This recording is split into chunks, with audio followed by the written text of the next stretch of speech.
Welcome everybody to the Leaders in Housing Counseling call, our second one for 2020. We've got a good credit agenda of valuable things, so we're going to dive right in. Thanks everybody for getting on early. It's a nice turnout. So what we're going to do on the call is we're going to spend a little bit of time on the legislative work. Melody and I accompanied her on Hill visits that have been valuable, I think, and we're in a pretty critical moment on the appropriate process. So we'll talk some about that and what you can do. This is the time where we're going to shape the next budget, so very valuable work. We're going to do a very quick thing on marketing and this initiative that CMR is working with us on and other groups, building public awareness for housing counseling. We'll have them in 2 weeks but wanted to make sure everybody knew exactly what's going on. I know there have been a lot of questions, and we think this is a promising opportunity, and Ellie will talk about that. The bulk of the call is going to be about, we're calling this Designing the Future of Housing Counseling. So it's not everything we do, but these are two very big initiatives that will have a great deal of value for us in our work. We want to make sure everybody's coming along, feels comfortable, understands what's happening, and how it will impact program and opportunity. So we're going to spend the first part on the work on data standardization and technology. David's been a regular on our calls and has been a real leader in this field. We're coming to a place where we now are going to have our early product, and that'll be very helpful.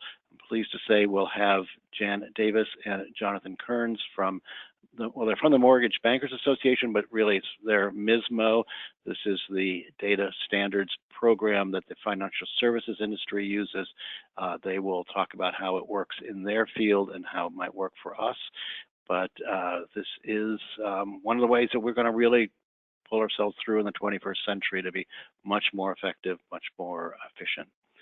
The second part is going to be on a conversation that's been moving forward a lot. We're going to have Matt Reby from the National Foundation for Credit Counseling, along with Alex Kolodner. They are going to be talking about a value proposition or value framework that they've been working with. They've been working with a coalition of HUD intermediaries on. We've had input into it, and others have, and we recently had a conference call with a number of you about it. The idea is that we should much more specifically define what the services are that we're providing, and that should be a mechanism for pricing counseling. This will be very valuable for us going forward. We definitely want to hear your input and insights on it. So an important part of the conversation. So I think these two things are critical pieces for our work. We've invited in the architects of these initiatives. They will have a valuable impact of the future of our work. And then we'll close out. Pictures still worth 1,000 words. We're loving these pictures. Please keep them coming. NHRC membership, we'll talk just a little bit about that. And then I'll close out with a little bit more about what the call is going to look like on February 6th, the next one. Okay, with that, let's turn to Melody. Thank you, Bruce. Hello, everyone. Really busy. January's not even over in terms of Congress. And while I would say all of Congress is still very much focused and preoccupied on the impeachment trial happening in the Senate, there is still lots of work happening between offices behind the scenes around appropriations. We've had great initial conversations with House THUD Appropriations Subcommittee staff, as well as the House Financial Services Committee staff last Friday. Bruce and I were in DC. Really robust conversations with Rebecca Soleil, who is also known as Becky, who is subcommittee staffer for Chairman Price, as well as the legislative director, Sean Maxwell. And they were the ones during conference last year working closely with the clerk, both in the House side and the Senate side, on behalf of the chair to really fight for the $3 million increase we had for housing counseling assistance for fiscal year 2020. We were very grateful for that increase. We thanked them for it. And we talked about some strategies for fiscal year 2021, which is the fiscal year we're currently working on, that will be implemented all things considered, October 1st. But that process starts very, very early in the year. And essentially what they informed us was that we have a pretty good support in the House. The Dear Colleague letters that we worked with Senator Menendez, as well as Representative Kildee from Michigan, Senator Menendez from New Jersey, were very successful. We had more than 100 people in the Dear Colleague in the House, which really helped raise awareness for housing counseling and the $60 million figure that the House passed, as well as 30 senators that were supportive of the number. However, they were all Democrat. And so we sat and we talked about a strategy, and what we've gathered is we have a pretty good support system on the House side. We will be asking for $65 million again this fiscal year, but that we should really focus our efforts this year in the Senate because of Chairwoman Collins of the Senate T-HUD subcommittee, who supported the president's budget request number of $45 million. Having such a low starting point in the Senate makes it much difficult to negotiate figures when they go into conference. So we're asking everyone, and you may have gotten an email from me this week, to reach out to both the House and Senate members. Every single lawmaker that represents you is important. We want all of them to be supportive of housing counseling. We're asking that everyone ask their lawmakers for $65 million. And the more people talking about housing counseling, the value of housing counseling, the easier it is for us to make the case to lawmakers in D.C. to have the higher number and get an increase. So while we ask you to reach out to all of your lawmakers and representatives, we will be focusing primarily on the Senate. We're looking to have an increase in Republicans. For the Dear Colleague, we're still working closely with Senator Menendez's office on strategy around that. Last year, we debated having a Republican-only Dear Colleague. We'll see how that goes.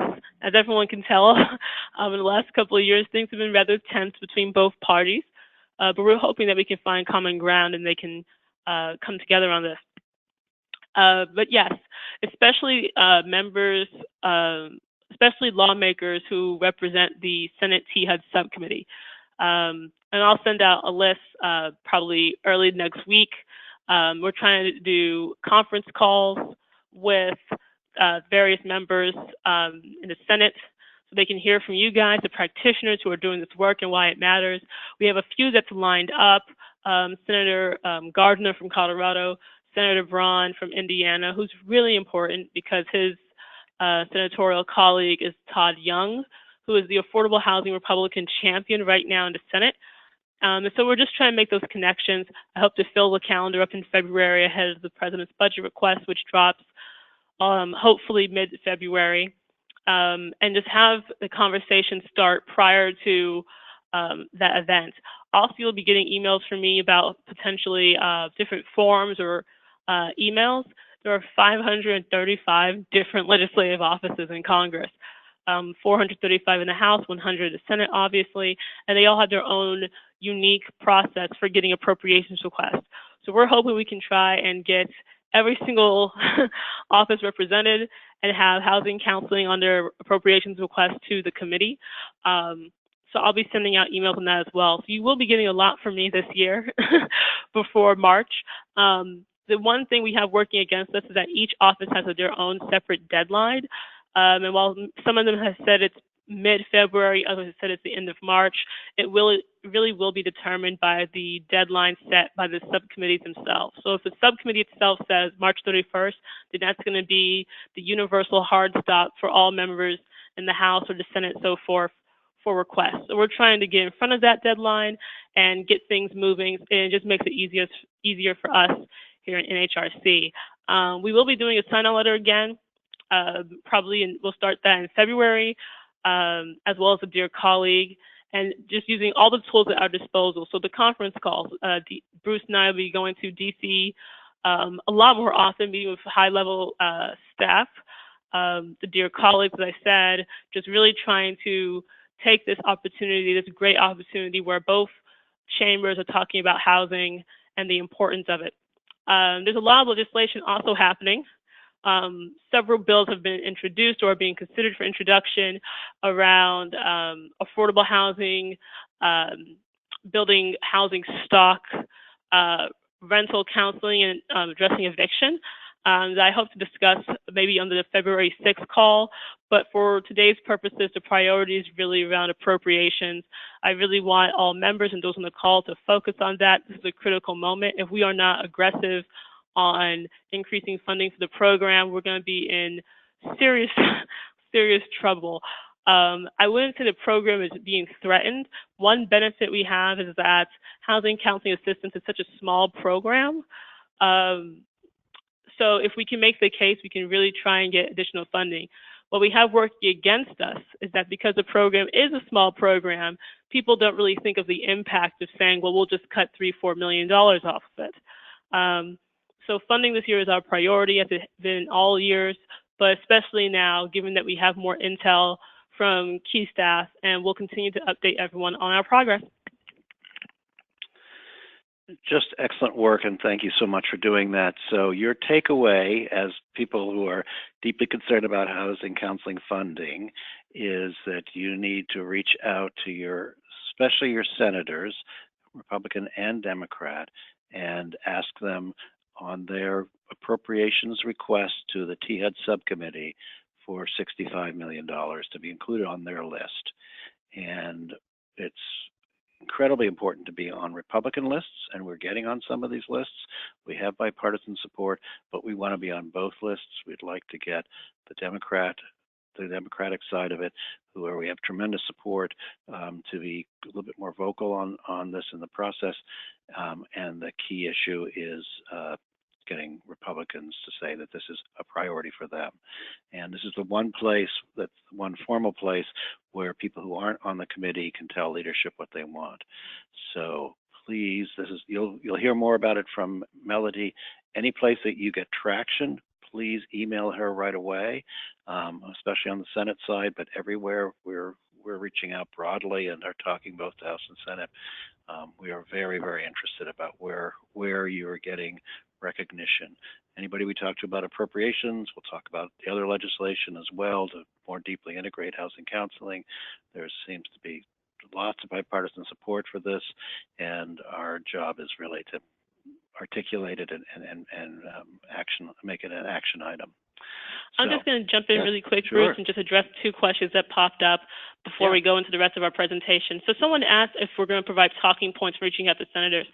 The email that I sent out has a little bit. We try to keep these very succinct and to the point. The more in-depth conversations on policy and legislative history, Bruce and I can handle with these offices. What we ask is that everyone calls their House and Senate members, discusses with them why additional funding is needed. I suggest providing 1 or 2 major data points on either the number of households that you serve or the return on investment that these households, being informed consumers following the counseling, have garnered. In terms of it being talking points based on party, that's a little bit different because there's different types of Democrats, right? And there's different types of Republicans. What I've learned in doing this sort of work is that you want to try to keep the message clean and clear for both. Talking about impact, talking about data, talking about informed consumers is important. And do your research. If your lawmaker is in a rural state, they want to know how housing counseling is going to benefit people both in urban centers and more rural areas. If your lawmakers' priorities on eviction, talk about how you've helped people stay in their homes. Talk about how you've referred people to different types of housing situations. A lot of Republicans on the Hill in both chambers is really interested in disaster recovery.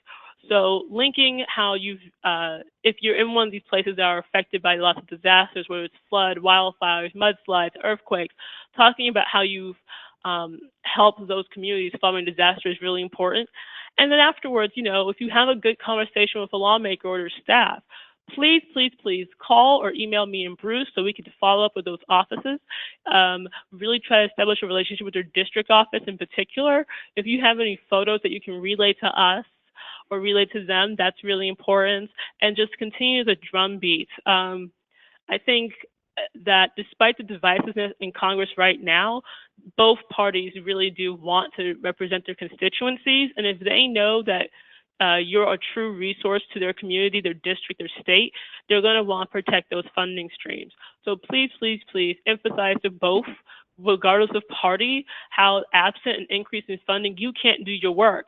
I think about places like South Carolina, where I'm from, in the Low Country, where you can drive maybe 30, 40, 50 miles in any direction. There are no social services. There's no housing counseling.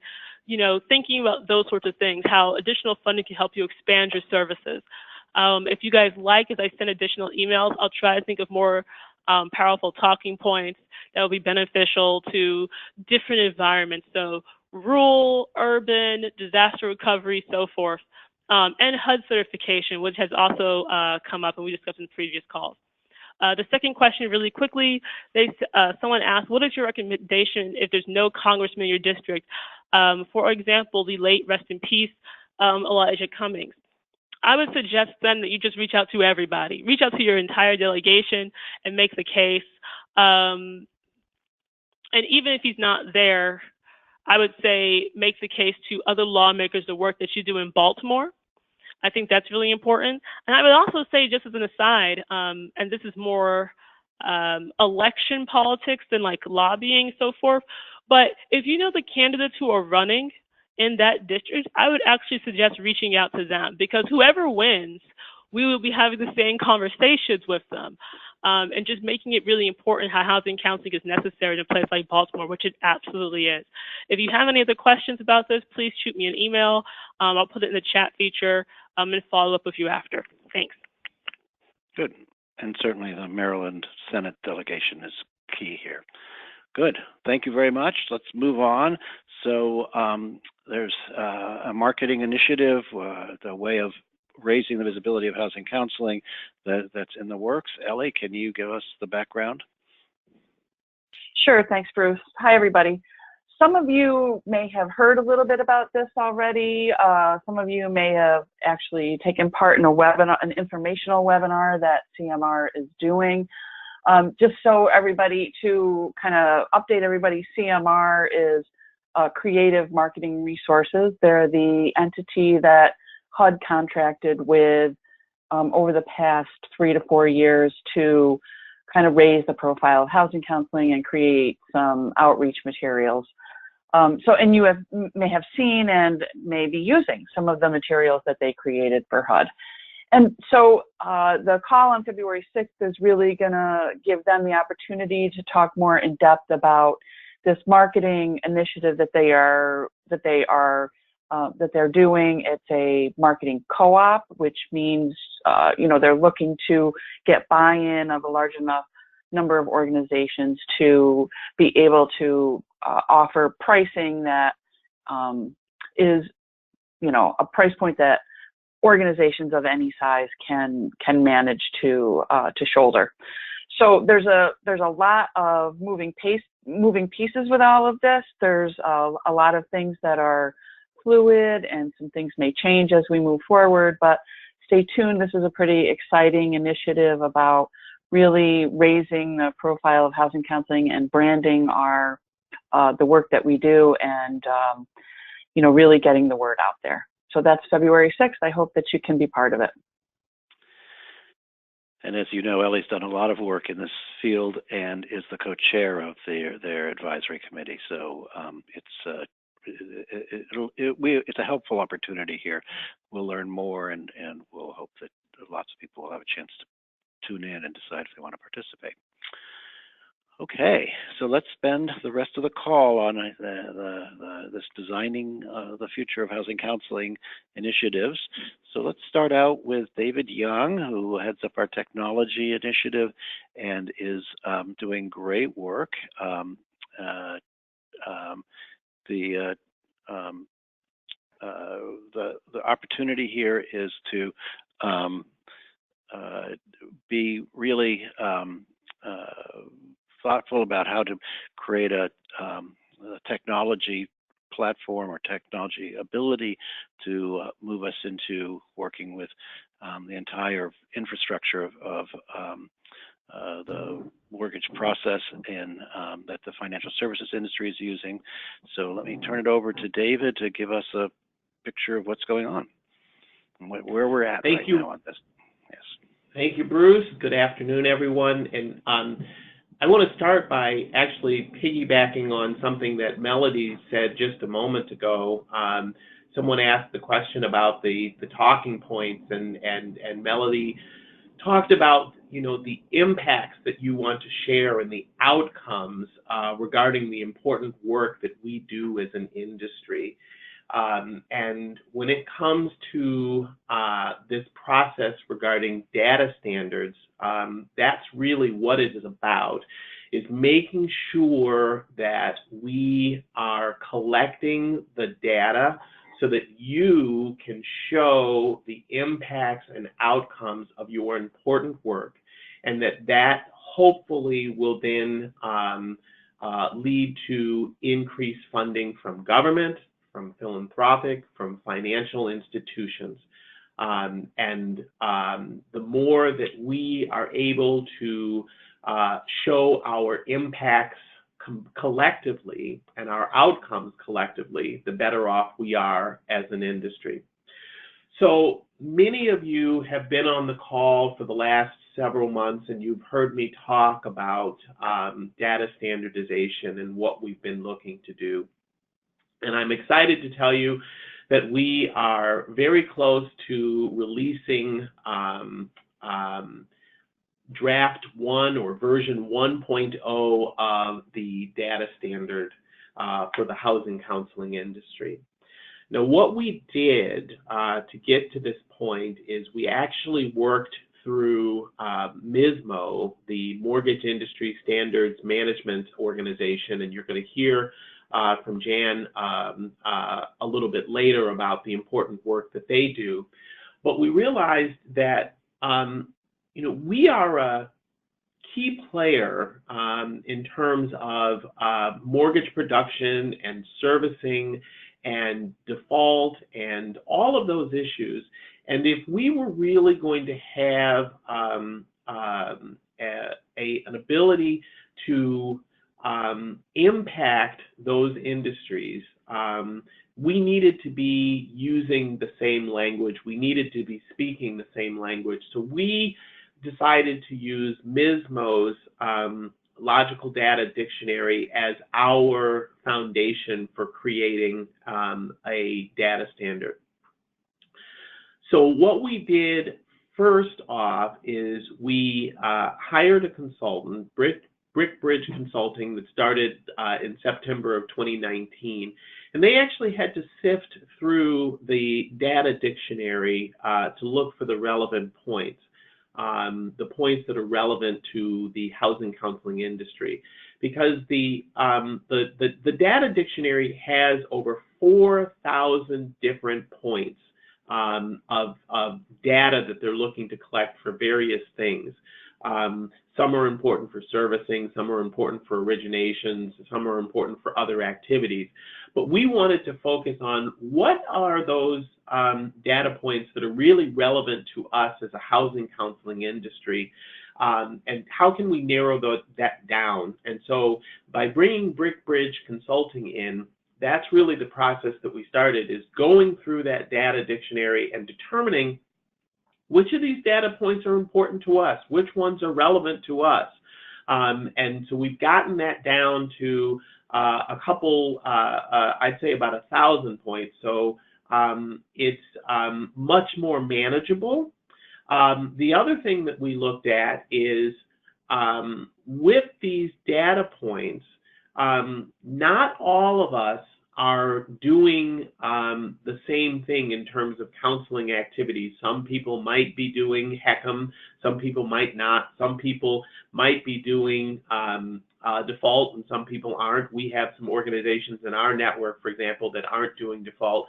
But we needed to look at where are we today and where are we going to be tomorrow, and making sure that the data points that we need are built into this system so that even if you are not using it today, when you are, or if you plan on using that, those data points will be there and you can start to use them in a universal format. So that's another thing that we've really had to work on in putting into this data standard 1.0. So a lot of work has been done on this process. We've had a lot of input from people in the industry.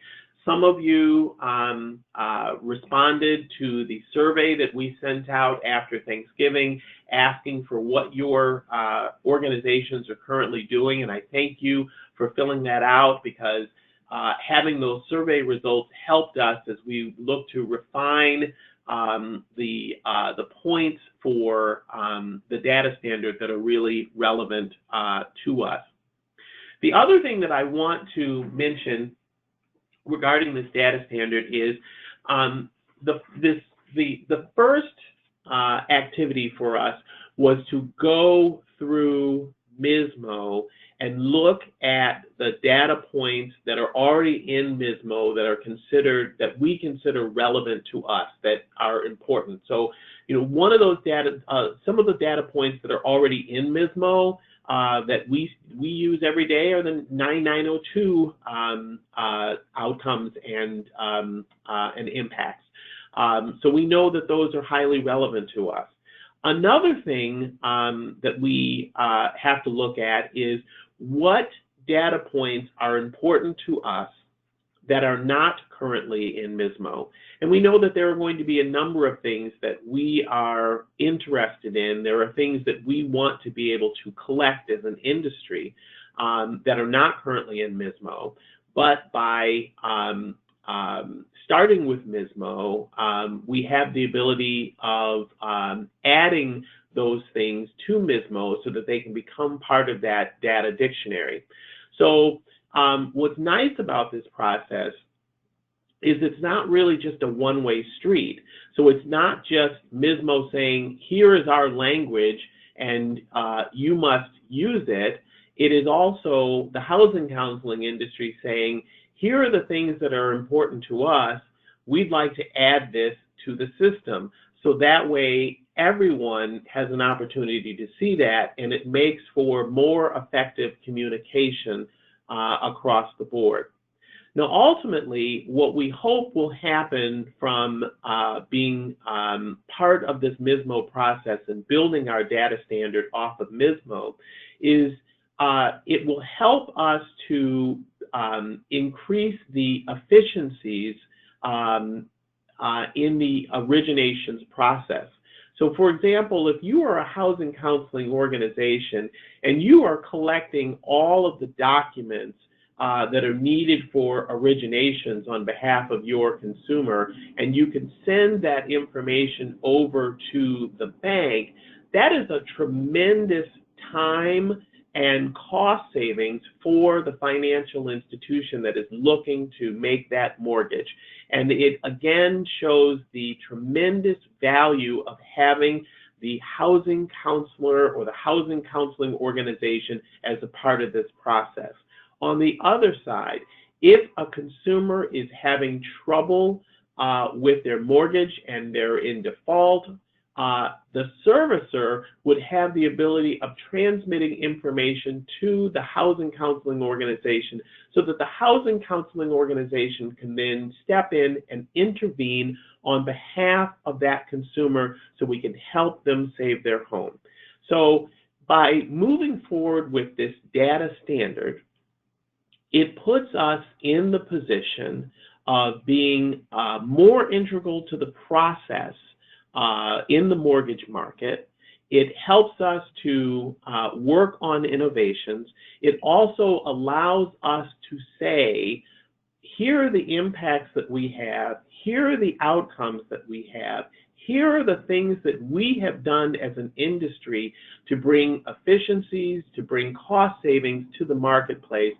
You should see us as not only as a partner, but as an asset, and should compensate us accordingly for the incredible work that we do.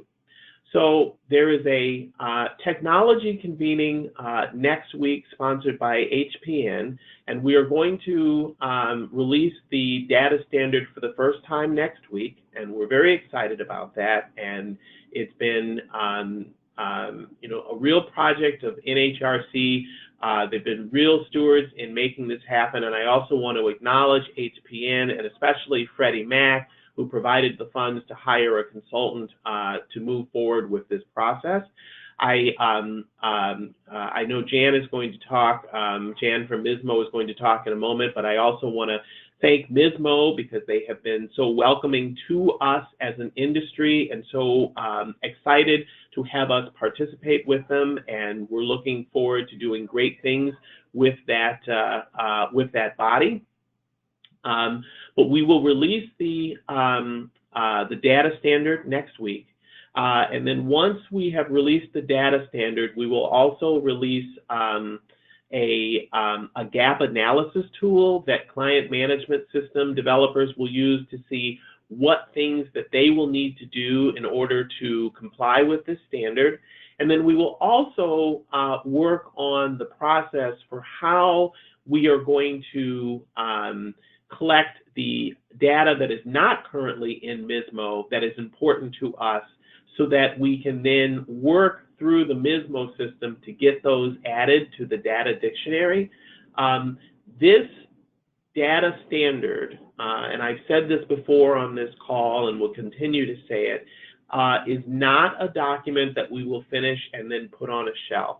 It is a living, breathing document that will change as we change. It will grow as we grow, and it will be a very important tool for us as we are looking to show our impacts and show our outcomes. And so I, have been very pleased to be involved in this process. It's exciting that we started this in the summer of 2017, and we are, now at the position where we can actually, less than 3 years later, release the first version. There will still be a lot of work to do afterwards, but we are all going to come out better on the other side by having this data standard and some of the other things that we are currently working on. So I am available to answer questions.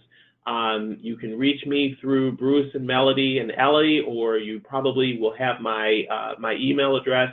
But again, we are very excited to move forward with this process, and it will mean great things for our industry. Thank you, Bruce.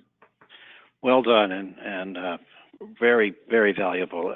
And I think just in practice, what it'll mean for you is that it'll be the client management systems that we expect will adopt the MISMO standards. They're the ones who'll have to implement it, but we hope that this will make your life easier. It will eliminate the need to rekey information if you have multiple programs you have to deal with. It'll also, as David said, really improve the communication with the financial services industry, potentially with funders as well. This has gotten broad recognition on all of this. So with that, we have invited in the two people from MISMO, so Jan Davis and Jonathan Kearns. So they actually, Mortgage Bankers Association started MISMO, but it's its own independent nonprofit. And we thought it'd be valuable to hear directly from them about what they view as the value for the financial services industry and what potentially the value could be for us. Jan and John. Well, thank you very much. Really appreciate the opportunity to be here with you all this afternoon. And I love being part of an agenda item that's, designing the future of housing counseling. I love that. And we're just really excited about the opportunity to work with you all around building out and developing the standard, and look forward to seeing the draft of your requirements next week and working together to build the standard. Wanted to appreciate the chance I can take a few minutes here to just talk a little bit about what does MISMO do. I know you know folks have already touched on it a little bit already, but you know, we are the Mortgage Industry Standards Maintenance Organization. What do? We really are here to work to solve industry problems. You know, they may be business problems, they may be technical issues, technical problems, they may be implementation issues. They're, you know, things that require collaboration typically. So, you know, a proprietary issue that's just, you know, specific to one particular organization, that's not really the right place for us. For things where you've got a, you know, like housing counseling and an information exchange for, you know, the housing counseling industry, or that part of the industry and the ecosystem, I mean, that's right up our wheelhouse, in that it, you know, bringing a number of different organizations, a number of different folks from across the industry together, and those subject matter experts together to collaborate to develop the standard. You know, as we work to develop standards and best practices for the mortgage finance industry, you all touched on some of these pardon me, higher level benefits. You know, a big part of our focus is what can we do to help reduce friction in that loan manufacturing process? How can we, you know, the things that we do typically are focused on, you know, reducing the friction and facilitating communication. I'm using communication broadly, you know, to include the exchange of information. So an information exchange, a data exchange. But there's all sorts of different communication exchanges that we facilitated over time. Since you all are working towards an information exchange for your part of the industry, I thought it might be helpful to take a minute and kind of talk about some examples of some of the things that we've done where we've been able to add value to the mortgage finance industry, just as a way to kind of show you this is, you know, we've done some of this, quite a lot of this before, and we'll leverage this, looking forward to leveraging the opportunity to doing something similar in housing counseling. But I'm sure many of you all are familiar with Fannie Mae and Freddie Mac. You guys probably are all familiar with Fannie and Freddie Mac, or the GSEs. You may be familiar with their information exchange program. They call it the Uniform Mortgage Data Program. And that's a series of information or data exchanges that occur between their lender stakeholders and the GSEs. So the series of these different data exchanges. There's one around delivery data, the Uniform Loan Delivery Data Set. There's an appraisal data exchange. They're all the U's, the Uniform Appraisal Data Set. There's a closing data exchange for the Uniform Closing Data Set. There's a loan application data exchange, really based on the residential loan application and the data there. These information exchanges that they've developed at this point now, they basically, if a lender's going to deliver a loan to Fannie or Freddie, they are delivering it in using one or more, maybe all of these different information exchanges. Those exchanges, they're based on the MISMO standards, so they've gone out and worked with us. You know, we've collaborated together to build out those information exchanges, you know, based on the GSE requirements. So what does that mean? So it's MISMO based. What that means is the GSEs, they decided what pieces of information they need the lenders to provide to them and under what circumstances. So in the same way David talked about, you know, you're going out and taking a look at what pieces of information would need to be part of that housing counseling exchange. That's what Fannie and Freddie did. They, okay, let's make that list. What are the things that we want to exchange and we need our lenders to send to us? Then they went and took a look at the MISMO standards, and of those pieces of information that they require to be in part of the exchange, you know, they look to see what did we already have, what you know, where do we have some gaps that we need to fill in. You talked about the data dictionary that we have and the use of MISMO kind of as establishing a common language for exchanging information. You can kind of think of our data dictionary as almost a Webster's dictionary, but for mortgage data. So it's just you use the standards to help define the data on your list. Once you kind of go through that process, and this is the process the GSEs went through, once they had been through the process, described the data, worked with us to create the exchange, there's the standard, it's out in production. The end result is every lender providing that data into the GSEs provides the same set of pieces of information. So there's that common understanding of the definitions and formats for each piece of data or information in the exchange. There's fewer errors because the folks, you're sending the information that's expected. If you're on the receiving end, you're receiving the information that you expect. Certainly it's a more, pardon me, a more, excuse me, a more efficient exchange of information because everyone's exchanging the same information. You don't have to have multiple ways of receiving the same information. It all happens in one way. So that's kind of one example. Some other examples of types of things and areas where MISMO has brought value to the industry. The GSEs is probably those Uniform Mortgage Data Program data exchanges is I think our best example of information exchanges. We've done a number of additional ones in that space, but we also have examples of standards and best practices that we've worked on that may be a little bit different. Just most recently, you may have seen some language around taxpayer consent language. We collaborated with folks across the industry to develop model language that lenders could be used to be in compliance with the Taxpayer First Act.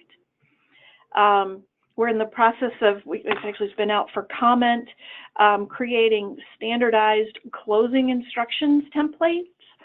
The risk there is your settlement, there's really looking to reduce the risk of errors that occur at closing. Your settlement professionals working with 40 or 50 different lenders, and every lender's got their own set of instructions, which could be 80 pages, 100 pages long, and there may be last-minute changes to those instructions right before they go to the closing table.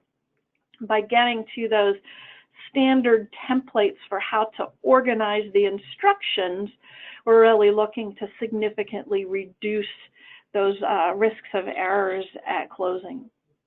So just a couple of different examples. One other thing I'll mention, we very recently actually published our MISMO Business Glossary. Anyone can get to that. It's out on MISMO.org under Standards and Resources. So if you're ever looking, it's got the data dictionary in it, but it also has a lot of higher level glossary terms that may be helpful to you all and or to some of your constituents, and that's available to anyone. So how do I kind of bring this back then to kind of housing counseling? David talked about that potential for creating a standardized information exchange of the housing counseling information. The information I talked about with the GSEs, all of, MISMO is here. We've done this before many times, leveraging the MISMO standards and collaborating with you all and collaborating with the rest of industry to be able to get to that standardized exchange. Getting that out and adopted can really facilitate an efficient exchange of information around housing counseling information across all of your many stakeholders. How would it work? Very similar to how I described the GSEs and the UMDP program. You all decide and put your list together, and it sounds like David's actually already been working with folks to create the list, but you put together the list of what pieces of information need to be exchanged. Together, we bring together, the stakeholders and the folks that need to come together as part of the standards development process through MISMO. So that probably many folks on this phone, and the housing counseling subject matter experts, other interested stakeholders, the client management system reps, but basically bring together the folks in industry who would be impacted to work together to describe and define the information, anything that, work through filling in any gaps, double check the mapping for the list that's brought to begin with. Work your way through the MISMO standards development process, and work to get that published, get the information exchanged published. MISMO would work on updating the standard and maintaining the exchange going forward with the support from the housing counseling subject matter experts and interested stakeholders. Really, that means, as there's updates, there's always new information, things that you learn. You're going to, reach back out. Let's work together. We'll fill in whatever gaps we identify, or if things need to change, so that we can make sure that that exchange is, always up to date and current and meeting the needs of your part of the industry. So, with that, let me pause. Jonathan, is there anything additional that you would add that I missed? I don't think so. You did a wonderful job, Jan. Thanks. Bruce, any additional things that you would want me to cover? I think that's great. I think that's very helpful. I think one piece that everybody should know is that NHRC has joined MISMO, or set our application in, and we to be a member of MISMO. And so the idea would be that we will represent a place where the housing counseling community can come together and have the conversation that Jan described about the MISMO standards, and we hope that there'll be some special groupings specifically for housing counseling that might have not only our people but others in the industry, in the financial services industry, join us to try to make sure that we both have the right data fields we're looking at in our cluster, but also adding ones that would match the needs that we've got. There is a conversation that David mentioned that'll happen on Wednesday next week at Freddie Mac that HPN is hosting. That will be a conversation that will also include client management system providers, and they are the ones who we hope will start using this as their standard if they're not already, and build it in. So that's a real opportunity, we think, as well, to keep this rolling. I think it's I think for us a big leap forward. So we're going to put a hold on questions until the end of our presentations, because I want to make sure we spend some time on the next presentation as well, and that's on the value framework for how do we price housing counseling, especially given the progress we made on defining RESPA and how lenders can make payments on a fee-for-service basis.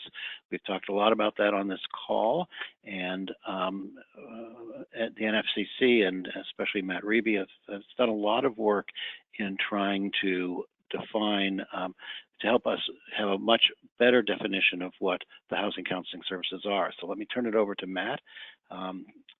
Matt, please take it from here. All right, thank you, Bruce. And nice speaking with everybody again. Could we go to the next slide, please? Next slide. Okay, one more. One more. All right, here we go. All right, so thank you, Bruce. Folks on the call will remember, hopefully, that back in September, the CFPB announced a no action letter along with HUD for housing counselors, allowing counselors to be paid directly by lenders for referring counseled clients. So this is essentially creating a legal framework that allows lenders to pay housing counselors and agencies for the work they do to prepare clients for successful home ownership. What that letter did was establish a standard, or essentially apply the standard that existed already in the HUD handbook and the HUD federal counseling program to these relationships between agencies and lenders. And the standard that it established is that the fees must be commensurate with the services actually provided, and the level of the fees must be reasonable and customary for the area. So while everybody is very thankful that and appreciative and relieved that we do now have a standard, the question then becomes, what does that standard actually mean? And especially as I imagine many folks on this call can relate to, we really do quite an extensive amount of work with consumers to get them prepared for home ownership. And the amount of work and the amount of cost that goes into doing that substantially exceeds, what we're used to getting paid for a single session from HUD or other grant programs.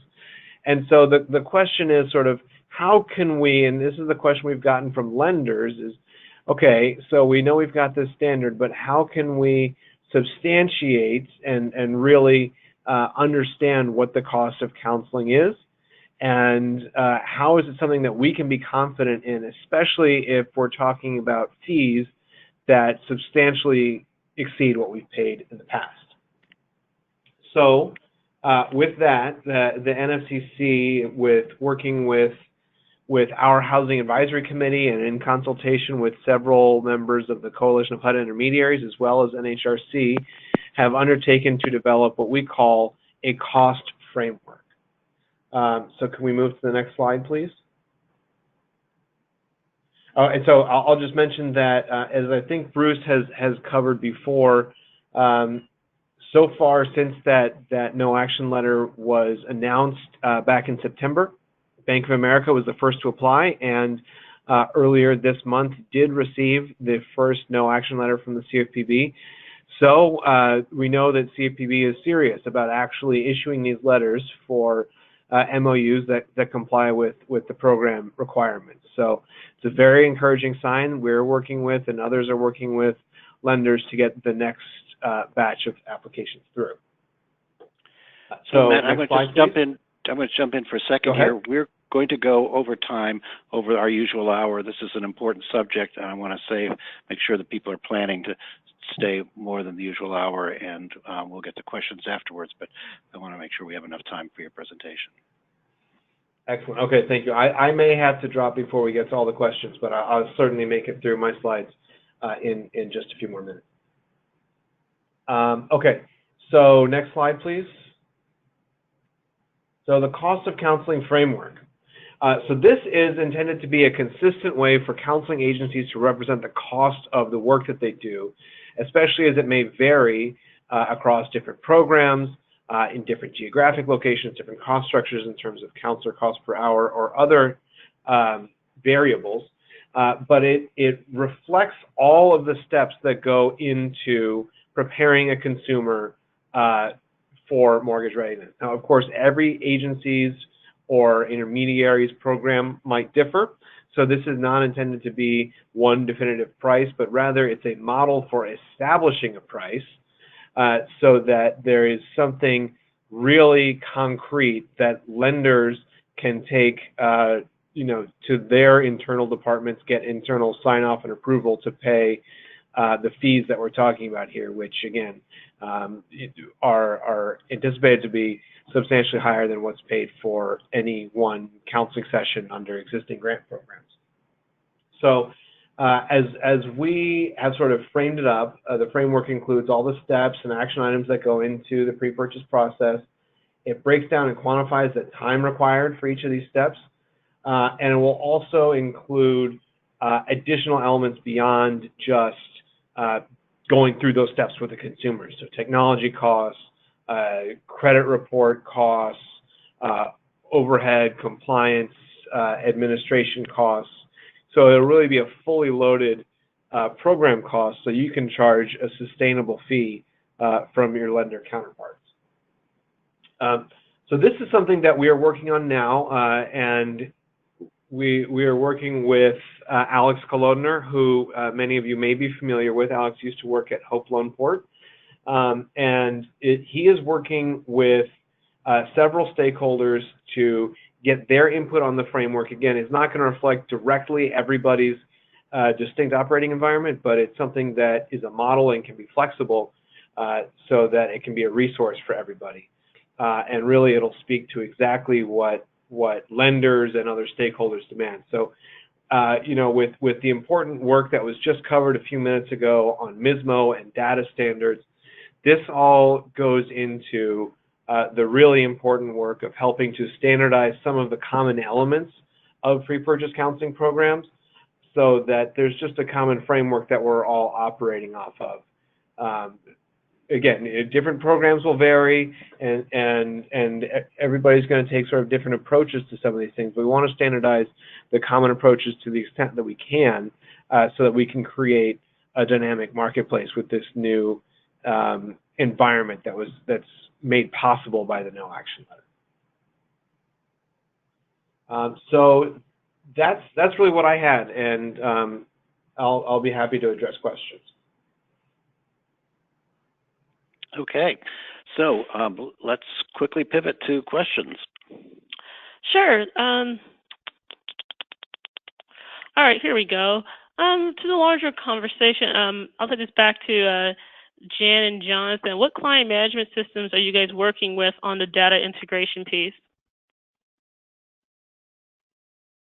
So from a I mean, we have folks from all across the industry who are working with us, really across all the different things that we're doing. So we have, I mean, really from all of the different players that I mean, across the different, you know, LOSs and the MIs, we've got the doc providers, so on and so forth. We've got lenders, we've got the GSEs, all involved.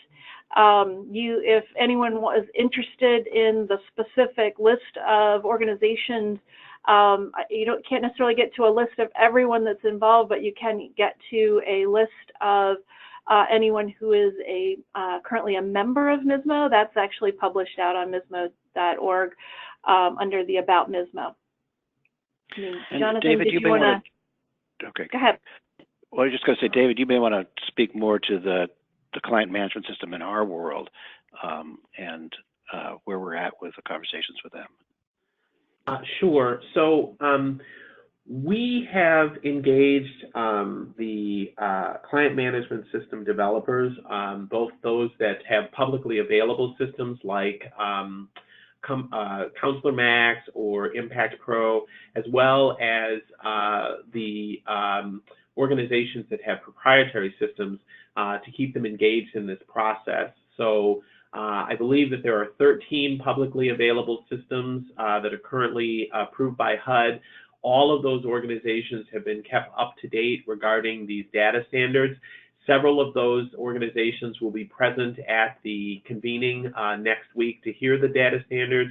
We will be providing the gap analysis tool to all of those organizations after the convening so that they can do their analysis. And we will be working with all of those organizations, whether they're public or proprietary, to help them meet the standard once it goes into effect. Great. A lot of people are asking if they can get copies of the information delivery exchange items or the template for the contract, so forth. I guess we can provide those after the call if you guys are willing to forward it us. Should counselors only work with lenders who've been approved for the no action policy? You know, I'll take that. You know, you should work with anybody and everybody you want to. And some lenders were not bothered by the RESPA issues, and they went ahead. So there's no reason to hold back on opportunities to work with lenders, and you should use whatever the tools you can. The value of the no action letter is that it sets the rules of the game for the lender and gives them a sense of quote unquote protection or understanding. So that's fine, but you know, absolutely you should work with any lender you feel comfortable working with if you like their products, if you like their funding stream, all that sort of thing. Thank you. Can housing counseling agencies join MISMO for free, or is there a cost associated with us joining? One person said they saw a $3,500 corporate membership fee. So MISMO, participation in MISMO, you don't actually have to be a member to participate in the standards development process. We have information posted about most of the meetings around the standards development process actually occur virtually, so anyone can call in and participate in those calls. As a member, you get a vote around the standards, those kinds of things, and so yes, it's the $3,500 cost for a corporate membership in MISMO. My understanding is probably a number of the housing counseling stakeholders may actually be individuals, and so we also have an individual membership for folks who are not part of a corporation, and that's at $500.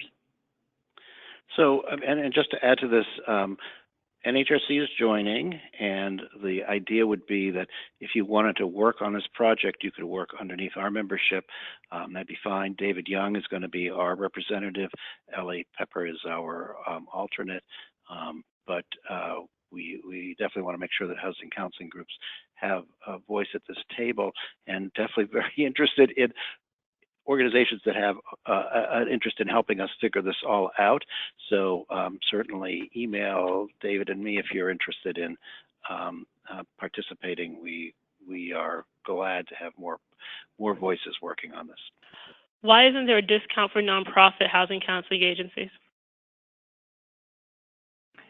That's definitely something we can take back to our membership and revenue committee, but at this point we have the 2 memberships that are available across the board.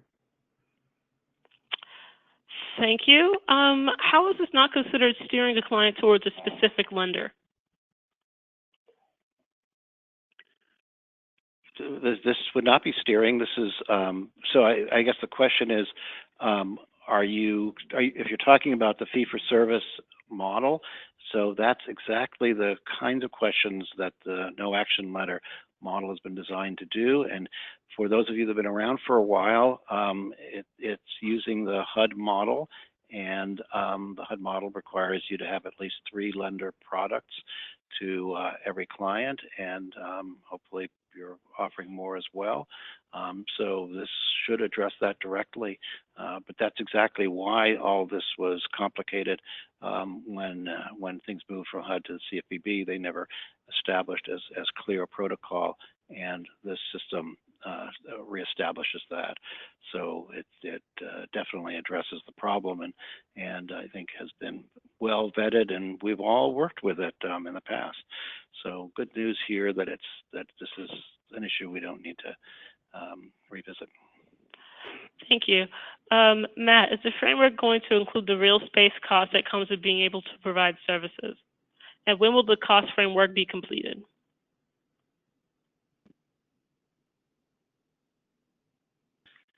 I think Matt had to hop off. Right. Hi, this is Alex. Okay, go ahead, Alex. Yeah, the framework will include all those subcategories, anything from real estate space to insurance, to office supplies, technology, even benefits to your counselors. These are just all the items that folks forget about or don't consider when they do price out their current services. So we want to make sure to have the availability for folks to include that in their long-term cost predictions. Thank you. Sorry, go on. Just to answer the second part of that question, in terms of availability, I know that the NFCC plans to make something available next week. Thank you. Have you guys ran into any privacy issues in sharing the information? Is this in relation to the cost or the MISMO data? Excuse me, MISMO data. I assume, yeah. You know, I think this is the reality of our, well, I'll just answer it, then Jan, you can go. This is the reality of the work we're doing, which is that we are going to have to meet the highest level of protocols that the that would be expected of us as a HUD-approved housing counseling agency, and also what financial services industries have to meet. So there would need to be you'd need to have cybersecurity protections, and you'll need to have the approval of the client to be able to transfer information like that. These will all be part of what this future will look like.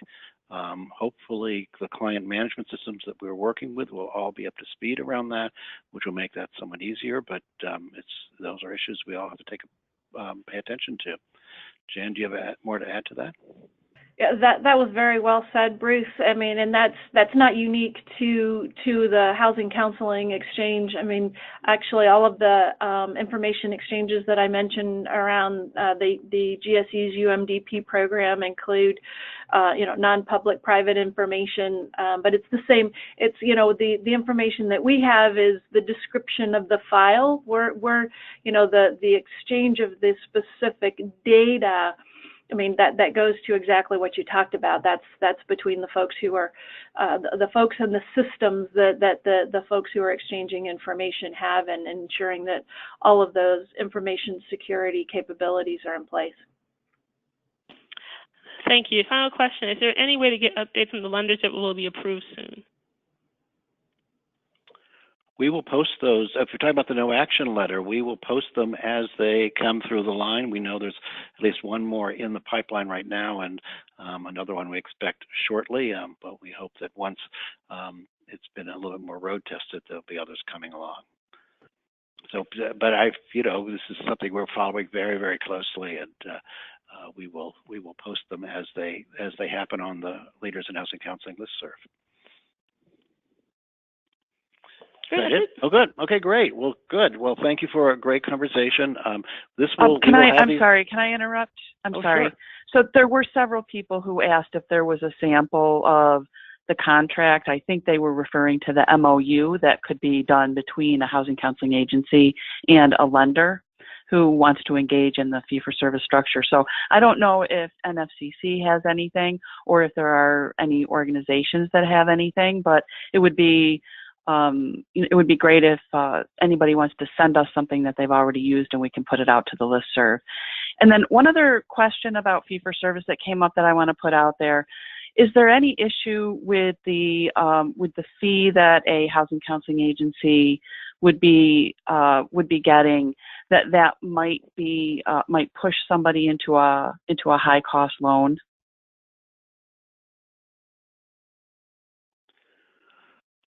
Well, no, I don't think it's part of the transaction. But we should actually check with a lawyer about this. But it's not. I don't think it would be part of the transaction costs. It's worth asking a lawyer about this, but I think that this should not be it. You may have noticed I'm not a lawyer, so we should check that out. But I'd be surprised if that's a problem. Okay, that was it. Thank you. Okay, thank you. Good on all counts.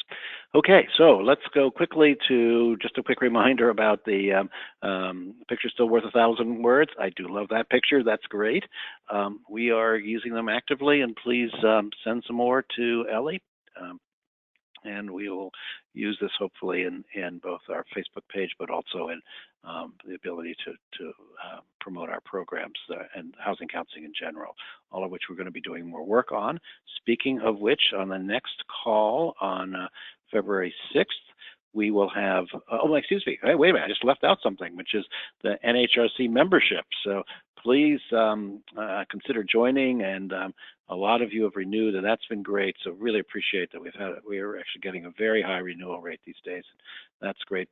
So if you haven't joined, please do. You can still get the credit report discount. We're actually in discussions about another discount that will, if this all comes together, we'll be able to announce soon. We also send out funding notices about things that you might not normally hear about, that we send out to the membership, and occasionally some interesting media opportunities that might publicize your organization. So we do a lot of things like that, or some things like that, but the main thing is to support our work to really push forward the housing counseling community and have us be both at the table on policy questions and doing things like the technology work we're doing. We're really looking at how to make marketing and public awareness a much bigger part of the counseling work and what we do. We've got a whole initiative around certification that many of you participated in, and a new phase of that, which will be to recruit, as David puts it, the next generation of housing counselors. So lots of things going on, and your support is critical to this. You're a big piece of our budget. And, you know, we'd love the fact that the counseling agencies, even though a lot of them are strained for funding, have figured out how to include us in your budget. So thanks for that. And then the last thing is on our call next February 6th. We're going to have the folks from CMR, who are the ones who worked with HUD on the marketing, on their outreach proposals, and how to identify the best practices of reaching underserved communities. We're going to have them work with us, and Ellie will also be helpful in all this to get a better picture of what they're doing, what they're proposing with this idea of a marketing co-op, and hopefully some other initiatives that will come from all this. So all very good, and we will catch you again in 2 weeks. Thanks, everybody, for the good work you do out there.